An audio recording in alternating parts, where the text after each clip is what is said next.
18वीं शताब्दी में जब भारत में मुगल साम्राज्य कमजोर पड़ रहा था, दक्षिण में मैसूर एक नई शक्ति के रूप में उभर रहा था।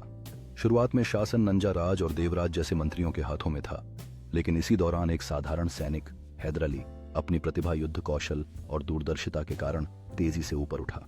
जल्द ही उसने मैसूर की बागडोर अपने हाथ में ले ली और सिर्फ 20 वर्षों में मैसूर को एक शक्तिशाली राज्य में बदल दिया।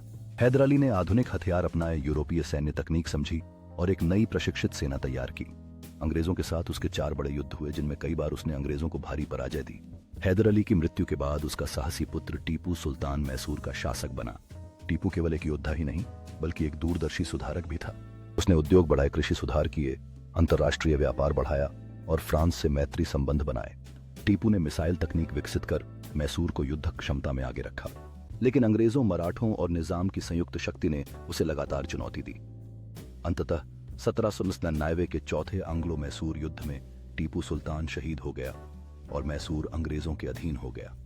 इसी समय दक्षिण के अन्य क्षेत्रों जैसे केरल और राजस्थान में भी महत्वपूर्ण परिवर्तन हो रहे थे। त्रावणकोर के राजा मार्तंड वर्मा ने राज्य का विस्तार किया, जबकि उत्तर भारत में जयपुर के सवाई जय सिंह द्वितीय ने विज्ञान, गणित और वास्तुकला में उल्लेखनीय योगदान दिया। इस प्रकार 18वीं सदी भारत में क्षेत्रीय शक्तियों के उदय और संघर्षों का महत्वपूर्ण दौर था।